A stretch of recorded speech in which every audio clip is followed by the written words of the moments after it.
నమస్తే. Welcome to time to ask with Sai Krishna. ప్రస్తుత రాజకీయ పరిణామాలు జరుగుతున్నటువంటి పరిస్థితులు వీటన్నిటి మీద సమగ్ర విశ్లేషణ అందించడానికి సీనియర్ జర్నలిస్ట్ సాయి కృష్ణ గారు మనతో ఉన్నారు. వారితో మాట్లాడదాం. Hello sir. హలో అండి. సార్, ఏం జరుగుతోంది? జెన్జీ ఎక్కడికో వెళ్ళిపోయింది, షార్ట్ పీరియడ్లో ఎక్కడికో వెళ్ళిపోయింది, నిరసనలు అన్నారు.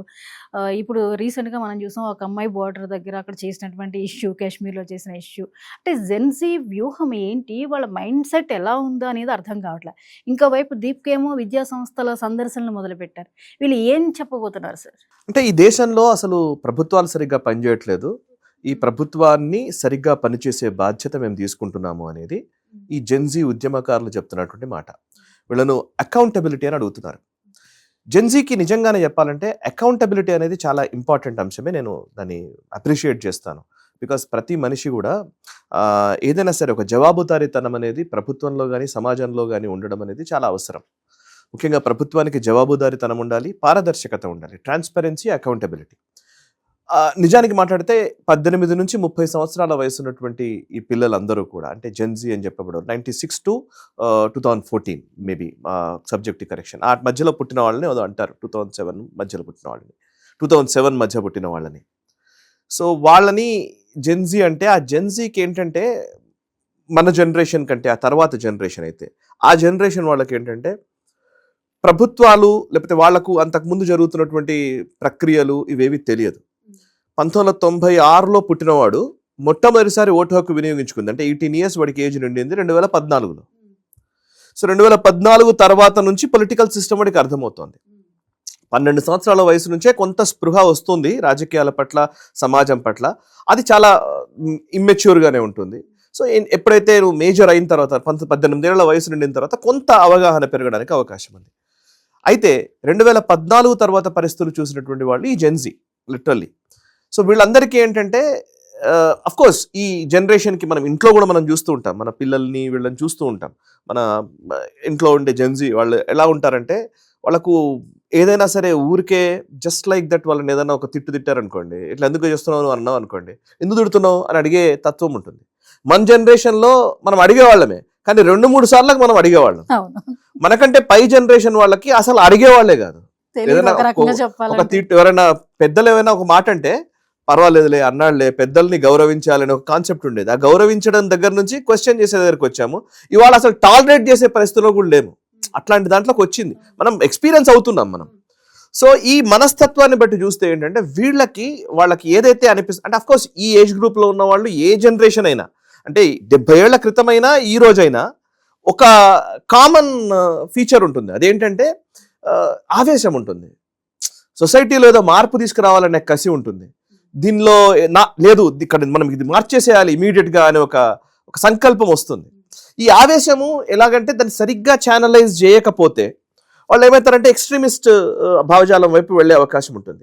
ఫర్ ఎగ్జాంపుల్ మనం చూసాం, మావోయిస్ట్ ఇన్సర్జెన్సీలు, నక్సలిజము ఇవన్నీ జరిగినప్పుడు కూడా ఎక్కువ మంది దళాల్లోకి వెళ్ళిన వాళ్ళు ఈ జెన్జీ, అంటే ఆ ఏజ్ గ్రూప్లో ఉన్న వాళ్ళే. జెన్జీ అనేది జనరేషన్కి పేరు పెట్టాం, కానీ అంటే ఆ ఏజ్ గ్రూప్లో 15 సంవత్సరాల నుంచి 30 సంవత్సరాల లోపల ఉన్నవాడే ఎక్కువగా అట్రాక్ట్ అవుతాడు ఎక్స్ట్రీమిస్ట్ ఆలోచనలకి. సో స్టూడెంట్స్ కాలేజ్ నుంచే రిక్రూట్మెంట్ జరిగేది. మనకు తెలుసు ఆర్ఎస్యూలు ఇట్లాంటి వాళ్ళు అడవుల్లోకి పోయిన వాళ్ళు తెలంగాణలో ఎక్కువ మంది చూసా. బాగా కూడా భయం ఉండేది. ఊళ్ళో ఎట్లా ఉండేదంటే 10th క్లాస్ ఫెయిల్ అయ్యాడంటే వీడు ఎక్కడ నక్సలైట్ అవుతాడో అనే ఒక చిన్న ఆలోచన కూడా ఉండేది. సో అట్లాంటి రోజులు అవి. సో అంటే ఆ ఆవేశం అనేది కామన్ ఫీచర్. ఈ రోజు కూడా ఆవేశమే కనబడుతుంది వీళ్ళలో. అయితే ఈ ఆవేశం ఎక్కడికి చేరుకుంది అని అంటే, మేము డిసైడ్ చేస్తాం దేశం ఎలా ఉండాలో అనే దగ్గరికి వెళ్ళింది. అది ప్రమాదకరం. నేను చాలా క్లియర్ చెప్తున్నాను, ఇది ప్రమాదకరం. నేను ఇందాక మెన్షన్ చేశారు, అభిజిత్ దీప్కే అనేవాడు ఉన్నాడు, కాక్రోచ్ జనతా పార్టీని స్థాపించాడు. ఆయన ఇవాళ స్కూళ్ళకి వెళ్తున్నాడు. స్కూల్కి వెళ్ళి అక్కడ ఉన్న హెడ్ మాస్టర్ని వాళ్ళని చూసారా, ఇది ఇట్లా ఉంది, అది అట్లా ఉంది, ఇది ఎంత దారుణంగా ఉంది ఇప్పుడు ఇదంతా అని మాట్లాడుతున్నాడు. దీనన్నిటికీ ఒక వ్యవస్థ ఆల్రెడీ ఉంది కదా. నేను ఇప్పుడు ఏమంటానంటే, మనం కూడా చాలా స్టోరీలు చేసాం. ఇప్పుడు నేను యాజ్ అ జర్నలిస్ట్ నేను కూడా చాలా స్కూళ్ళలో ఉన్న పరిస్థితుల గురించి, అసలు కనీసం టాయిలెట్లు లేని పరిస్థితి గురించి, ఆడపిల్లలు ఎంత ఇబ్బంది పడుతున్నారో తెలుసు, పిల్లలు ఎంత ఇబ్బంది పడుతున్నారో. నేను గవర్నమెంట్ స్కూల్లో చదువుకున్నవాడిని. నేను గవర్నమెంట్ స్కూల్లో చదువుకున్న రోజులు అయితే నాకు తెలుసు, కింద కూర్చునేవాళ్ళం, బెంచీలు కూడా ఉండే రోజులు తెలుసు, లేని రోజులు తెలుసు. సిలికానాంధ్ర వాళ్ళు ఇట్లాంటి వాళ్ళు మనబడి అని కార్యక్రమాలు పెట్టి చాలా స్కూళ్ళని ఎంతో కొంత డెవలప్ చేశారు. సో మరి అట్లాంటి స్థితులు మనం చూసే వచ్చాం. బెంచీలు లేని రోజులు మనకు తెలుసు, ఇంకా చెట్టు కింద పాఠాలు చెప్పిన రోజులు మనకు తెలుసు. అయితే ఇప్పుడు వాడికి వీళ్ళకి ఏమనిపిస్తుంది అంటే అభిజిత్ దిప్కే లాంటి వాళ్ళకి చూసారా ఇంత దారుణంగా ఉంది అని అంటున్నారు. కంపారిటివ్ అనాలిసిస్ వీళ్ళు చేయరు. వీళ్ళ కంపారిటివ్ అనాలిసిస్ అంటారు. ఎప్పుడు కూడా ఏదైనా ఇష్యూ ఉందనుకోండి జ్యోతి గారు, ఇప్పుడు మీరు ఇవాళ చాలా బాగా యాంకరింగ్ చేస్తున్నారండి అన్నాను అనుకోండి, గతంలో ఎలా చేసేవాళ్ళో దాన్ని బట్టి కదా ఇవాళ బాగా చేస్తున్నారనేది. ఇవాళ మీరు బాగా చేయట్లేదండి అన్నాను అనుకోండి, గతంలో బాగా చేసి ఉన్నారు ఇప్పుడు బాగా చేయట్లేదు అనేది వస్తుంది. ఎప్పుడు కూడా కంపారిటివ్ అనాలిసిస్ ఏదైనా ఒక దాన్ని నిర్ధారించాలంటే, అంటే దాన్ని కూడా యాపిల్స్ టు యాపిల్ కంపేర్ చేయాలంటారు. ఏదో యాపిల్ ని ఆరెంజెస్ తో కంపేర్ చేయలేం కదా. సో ఇప్పుడు అట్లా ఇంతకుముందు ప్రభుత్వాలు ఏం చేస్తాయి, ఈ రోజు ప్రభుత్వం ఏం చేస్తోంది, ఈ రెంటికి కంపేర్ చేసి ఇంప్రూవ్మెంట్ ఉందా లేదా, ఉండాల్సిన పేస్ లో ఇంప్రూవ్మెంట్ ఉందా లేకపోతే తక్కువ ఇంప్రూవ్మెంట్ ఉందా. ఇంప్రూవ్మెంట్ ఎట్లాగూ ఉంటుంది, ఒక రోజుకి ఇంకో రోజుకి ఎట్లాగూ మారుతుంది డెవలప్మెంట్, కానీ ఆ డెవలప్మెంట్ పేజ్ ఎలా ఉంది అంటే ఎంత స్పీడ్ గా డెవలప్ అవుతుంది, అంత త్వరితగతిన డెవలప్ అవ్వడానికి అవకాశం ఉందా, వీటిని ఒక ప్రమాణాలు ఉంటాయి. ఆ ప్రమాణాల ప్రాతిపదికన మన అనాలిసిస్ ఉండాలి. కానీ ఈరోజు చూడండి ఎంత దారుణంగా ఉంది అని ఇమీడియట్ గా ఎక్కడికి వస్తున్నారంటే వీళ్ళ కంక్లూజన్ ఎక్కడ ఉందంటే comparative analysis Apple to Apple comparison కాదు ఇది. భారతదేశాన్ని ఎలా కంపేర్ చేస్తున్నారంటే సోకాల్ డెవలప్డ్ నేషన్స్ తో నువ్వు కంపేర్ చేసి ఇవాళ నేను ఇలా ఉంది పరిస్థితి అని అంటే, రాత్రికి రాత్రి మార్చడానికి ఇక్కడ మన దగ్గర మ్యాజిక్ మ్యాన్ లేదు. మన దగ్గర మంత్రదండం ఉందా ఏమైనా రాత్రికి రాత్రి మార్చడానికి, ఇలా అనగానే గ్రాఫిక్స్ లో మారిపోవడానికి. ఈ దేశం చాలా సంవత్సరాల నుంచి ఎన్నో ఒడిదొడుకులను ఎదుర్కొని ఫ్రాజైల్ 5 ఎకానమీ సార్ మేడం. ఇప్పుడు ఎట్లా అంటే 2013లో ఫ్రాజైల్ 5 అంటారు. ఇది మార్గన్ స్టాన్లీ అనుకుంటాను, సబ్జెక్ట్ కరెక్షన్, ఎకనామిక్ సంస్థ. వాళ్ళు భారతదేశాన్ని ప్రపంచంలోని అత్యంత దుర్బలమైన అంటే చాలా దారుణంగా ఉన్నటువంటి ఎకానమీస్ లిస్ట్ తీసి 5 ఎకానమీస్ లిస్ట్ తీసి అందులో భారతదేశాన్ని పెట్టారు. అంటే మనము చాలా ఆర్థిక మందగమనం ఉన్న టైం 2013లో ఫ్రాజైల్ 5 అనే ఒక పదాన్ని భారతదేశానికి ఆపాదించింది మార్గన్ స్టాన్లీ అనే ఒక అంతర్జాతీయ సంస్థ. ఇవాళ IMF ఏం చెప్తోందంటే ఫాస్టెస్ట్ గ్రోయింగ్ ఎకానమీ అని చెప్తోంది. ఫ్రాజైల్ 5 నుంచి ఫాస్టెస్ట్ గ్రోయింగ్ ఎకానమీ అయ్యాం మనం.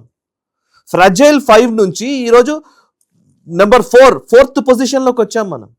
మన ఎకానమీ చెప్తున్నాను, $2.1 ట్రిలియన్ ఎకానమీ 70 సంవత్సరాల స్వతంత్ర భారత చరిత్రలో. అంటే 1947లో భారతదేశం స్వాతంత్రం వస్తే 2014 వరకు మన ఎకానమీ స్ట్రెంగ్త్ $2.1 ట్రిలియన్. 2014 నుంచి 2026కి మన స్ట్రెంగ్త్ $4.1 ట్రిలియన్. అంటే జస్ట్ 10 సంవత్సరాల్లో $2 ట్రిలియన్ యాడ్ చేసుకున్నాం. ఇది డెవలప్మెంటా కాదా? డెవలప్మెంటే. ఎన్ని విభాగాల్లో మీరు యు నేమ్ ఇట్. నేను డిఫెన్స్ సెక్టర్ చెప్తాను జస్ట్ ఎగ్జాంపుల్. 2014 వరకు డిఫెన్స్ దిగుమతులు ఉండేటి, వాళ్ళ డిఫెన్స్ ఎగుమతులు చేస్తున్నాం. 30,000 కోట్ల పైచిలకు ఎగుమతులు చేస్తున్నాం మనం. ఇన్ఫ్రాస్ట్రక్చర్ మీరు ఏ రంగాన్నన్నా చూడండి, గతంతో పోల్చి ఇప్పుడు చూస్తే ఏ రేంజ్ డెవలప్మెంట్ ఉంటుందంటే అసలు స్పీడ్గా గ్రో అవుతున్నాం మనం. ఇవన్నీ పాలసీస్ వల్ల, భారత ప్రభుత్వం తీసుకొచ్చినటువంటి చర్యల వల్ల. ఇదేదో మోదీ క్రెడిటే అని నేను కూడా అనట్లే, బట్ దేశం అలా అభివృద్ధి చెందుతోంది. మనం దీన్ని కంపేర్ చేయకుండా మనం ఏం చేస్తున్నారంటే చూడండి స్వీడన్లో స్కూల్స్ ఎలా ఉన్నాయి, భారతదేశంలో ఎలా ఉన్నాయి, లేదంటే యూకేలో ఎలా ఉంది పరిస్థితి, మన దగ్గర ఎలా ఉంది అని అంటే ఇది సాధ్యం కాదు. ఎస్ మనం ఇంప్రూవ్ అవుదాం డెఫినెట్లీ, నేను కాదని అనట్లేదు, మనం డెఫినెట్లీ ఆ స్థాయికి వెళదాం. అదే కదా మీరు జ్యోతి గారు మీరు ఎప్పుడు వచ్చారు జర్నలిజంలోకి? ఒక 20 years అవుతుందా? 20 years ఇంటూ జర్నలిజం కదా మీరు. 20 ఏళ్లలో మీరు ఎప్పుడన్నా ఈ దేశం అభివృద్ధి చెందుతున్న దేశం అనే కదా మనం వింటూ వచ్చింది, చిన్నప్పటి నుంచి వింటూ వచ్చింది. అదే ఎప్పుడు అభివృద్ధి చెందిన దేశం అవుతుంది అని అంటే ఎవరైనా సమాధానం చెప్పారా మనకి? ఒక్కడు చెప్తున్నాడు ఇవాళ నరేంద్ర మోదీ అనే వ్యక్తి 2047కి ఈ దేశం అభివృద్ధి చెందిన దేశంగా అవతరిస్తుంది అని చెప్తున్నాడు. ఒక టార్గెట్ పెట్టుకొని పనిచేస్తున్నాం. మనకు టార్గెటే లేదు 70 ఏళ్లలో. ఎవరు మాట్లాడినా ఏం చెప్పాం మనం? గరీబీ హటావో అన్నాం. గరీబీ హటావో అని ఇందిరాగాంధీ చెప్పింది, రాజీవ్ గాంధీ చెప్పారు, సోనియా గాంధీ చెప్పింది. గరీబీ పోయిందా ఇవాళకి? అలాగే ఉంది. సో గరీబీ హటావో నినాదాల వరకే ఆగిపోవడం కాదు, లేదు పలానా డేట్ కి మొత్తం మారిపోతుంది అని చెప్తున్నారు. పోనీ ఆయన చేయగలుగుతాడంటే చేసి చూపించిన ఉదాహరణలు ఉన్నాయి, మీరు అబ్జర్వ్ చేసి చూడండి. First time in the history of India, in the history of Kashmir, మొట్టమొదటిసారి ట్రైన్ కశ్మీర్కి వెళ్ళింది. మొట్టమొదటిసారి అంటే కశ్మీర్కి వెళ్ళడమే లెక్క కాదు అనేది, మొట్టమొదటిసారి వందే భారత్ ట్రైన్ మన భారతదేశంలోనే ట్రైన్ తయారు చేసుకునే వ్యవస్థ ఏర్పడింది. మన భారతదేశంలో షిప్ బిల్డింగ్ పెరిగింది. షిప్ బిల్డింగ్ అసలు ఇంతకుముందు షిప్ బిల్డింగ్ అంటే మన దగ్గర నావికా శాస్త్రం ఉండేది, నౌకా నిర్మాణ శాస్త్రం అని ఇప్పుడు పాత కాలంలో ఉండేది, నిజంగా ఉండేది. నౌకా నిర్మాణ శాస్త్రంలో మనం దిట్టలము. మీకు చాలా మందికి ఇప్పుడున్న జనరేషన్ తెలియదు అసలు వాస్కోడిగామా భారతదేశాన్ని డిస్కవర్ చేశాడని మనం చిన్నప్పుడు చదువుకున్నాం. ఇండియా డిస్కవర్డ్ బై వాస్కోడిగామా ఇట్లా ఏదో చదువుకున్నాం. అంటే వాస్కోడిగామా పోర్చుగీస్ నుంచి వాడు షిప్ వేసుకొని భారతదేశానికి వచ్చాడు. ఎక్కడో కొచ్చికో ఎక్కడికో వచ్చి ఫస్ట్ డాక్ అయ్యాడు. ఇది వాళ్ళు చెప్తారు. మీకు అబ్జర్వ్ చేస్తే యూరోప్ దేశాల నుంచి west India, east India. So వాళ్ళు ఫస్ట్ ఏం చేశారంటే అసలు యాక్చువల్లీ కొలంబస్ అనేవాడు ఇండియాను వెతుకుతూ వెళ్ళి అమెరికాకు చేరుకుని అక్కడ ఉన్న వాళ్ళని రెడ్ ఇండియన్స్ అన్నాడు. ఇండియన్సేనేమో అనుకుని వాడు రెడ్ ఇండియన్స్ అన్నాడు. సో వాస్కోడిగామా ఈస్ట్ వైపు వచ్చాడు, పోర్చుగీస్ నుంచి ఈస్ట్ వైపు వచ్చి భారతదేశపు సరిహద్దుల్లోకి వచ్చాడు, వచ్చిన క్రమంలోనే అప్పుడు రాసి ఉన్నాయి, అంటే వాస్కోడిగామాకి సంబంధించిన పేపర్స్ లో రాసుకున్నవి, అతని దాని ఏమంటారు ఆత్మకథ అంటారా, ఆ జీవిత చరిత్రలో దాంట్లో రాసుకున్న డాక్యుమెంటెడ్ ఎవిడెన్సెస్ ఉన్నాయి. ఏంటి అని అంటే వాస్కోడిగామా షిప్ ఎంత ఉంటుందో దానికి 5 రెట్ల పెద్ద షిప్ మన వ్యాపారుల దగ్గర ఉంది అని. మన భారతదేశం నుంచి ఉన్న వీళ్ళు యూరోప్కి వర్తకం కోసం వచ్చేవాళ్ళు, వాణిజ్యం కోసం వ్యాపారం చేసేవాళ్ళు. వాళ్ళ షిప్ మన షిప్ కి అంటే వాడికి ఉన్న షిప్ కి 5 రెట్లు ఎక్కువ మనది. డెవలప్డ్ నేషన్ ఆ రోజు పోర్చుగీస్. అట్లాంటి వ్యక్తి కంటే మనది అంతగా ఉందంటే మన దగ్గర ఎంత సంపద ఉండాలి, ఎంత తెలివితేటలు ఉండాలి. దీని గురించి మాట్లాడాం అనుకోండి, సంఘి అంటాడు, హిందూ అంటాడు, అయిపోయింది. సో టెక్నాలజీ గురించి మాట్లాడదాం. నౌకా నిర్మాణ శాస్త్రం ఉండేది. మనం 70 ఏళ్లలో మన షిప్ బిల్డింగ్ అనేది మొత్తం పడిపోయింది, అసలు లేదు షిప్ బిల్డింగ్ అనేది. మీకు మెజగన్ డాక్ ప్రైవేట్ లిమిటెడ్ అనే ఒక షిప్ కంపెనీ ఉంటుంది, షిప్ బిల్డింగ్ కంపెనీ. వాళ్ళు ఈ మధ్య కాలంలో మనం వార్షిప్స్ తయారు చేసుకోగలుగుతున్నాం, సబ్మెరైన్లకు కావాల్సినటువంటి మెటీరియల్ తయారు చేసుకుంటున్నాం. మనం ఇప్పుడు గత 6 నెలలు 7 నెలల వ్యవధిలోనే అసలు ప్రతి వారానికి ఒక సబ్మెరైన్ చొప్పున లేదా ఒక వార్షిప్ చొప్పున మనం కమిషన్ చేసుకుంటున్నాం. ఎలా సాధ్యమైంది? స్వదేశీ పరిజ్ఞానంతో టెక్నాలజీ ఎలా తీసుకురాగలిగాము? వీటన్నిటి చర్చ లేదు, ఎవరు మాట్లాడరు. ఇదంతా ఏదో అంటే మ్యాజిక్ మ్యాన్ మన చేతిలో ఉన్నట్టు మనం అయిపోయింది అని అంటే ఇదంతా మోదీ లేకుండానే జరుగుతుందా? ఒక్కసారి ఊహించుకొని చూడండి. స్వైన్ ఫ్లూ 2008-9 ఆ టైం అనుకుంటాను, 10-11 ఐ రిమెంబర్ దోస్ డేస్. అప్పుడు యూపీఏ ప్రభుత్వం ఉన్నప్పుడు స్వైన్ ఫ్లూ వచ్చినప్పుడు విలవిల్లాడిపోయాం. కోవిడ్ లాంటి మహమ్మారి వస్తే ప్రపంచం మొత్తం అతలాకుతలం అయిపోతే భారతదేశం ఎలా నిలబడగలిగింది? వ్యాక్సిన్ ఎలా తీసుకురాగలిగాము? అంటే ఇవేవి క్వశ్చన్లు అసలు వీటి గురించి ఆలోచించకుండా యాపిల్ టు యాపిల్ కంపారిజన్. అందుకే అన్నాను నేను లిటరల్లీ నిజంగానే. ఇప్పుడు నరేంద్ర మోదీ గారిని ఇప్పుడు ఇవాళ మనం ఏం ఆడుతున్నామంటే యుఎస్ తోటో, యూకే తోటో, లేకపోతే ఇంకో అభివృద్ధి చెందిన దేశాలతోటో, చైనాతోటో మనం కంపేర్ చేస్తున్నాం కదా. వాళ్లకు మనకు ఎందుకు ఇంత వ్యత్యాసం వచ్చింది అని అంటే మనము మన గత పాలకులు తీసుకోవాల్సిన టైంలో తీసుకోవాల్సిన నిర్ణయాలు తీసుకోకపోవడం వల్ల వచ్చిన ప్రాబ్లం. మనం సరైన టైంలో నిర్ణయం తీసుకోలేకపోవడం వల్ల, సరైన టైంలో పాలసీ నిర్ణయాలు జరగకపోవడం వల్ల వచ్చినటువంటి ఈ దుస్థితి మనది. దీనికి నరేంద్ర మోదీ ఎట్లా కారణమవుతాడు? రెండోది, ఇప్పుడు మీరు ఇందాక అడిగారు అసలు బేసికలీ ప్రజాస్వామ్యము, నిరసనలు అంటే ఎస్, ప్రజాస్వామ్య దేశంలో నిరసనలు తెలిపే హక్కు ఉంది. కానీ ఆ ఒక్కటే హక్కు ఉన్నట్టుగా మాట్లాడుతున్నారు రాజ్యాంగంలో విధులు కూడా ఉన్నాయి, మనిషి అంటే బాధ్యతలు కూడా ఉన్నాయి మనకి. జ్యోతి గారు, ఇప్పుడు మీరు నేనున్నాం అనుకోండి, ప్రెస్ ఫ్రీడమ్, ఎస్ కరెక్టే. మనం మాట్లాడేదానికి మనకు మాట్లాడే స్వేచ్ఛ ఉండాలి, మనకు ఆ హక్కు ఉంది, మనం ఏదైనా సరే ప్రశ్నించే హక్కు ఉంది, right. At the same time మనకు బాధ్యత కూడా ఉంది.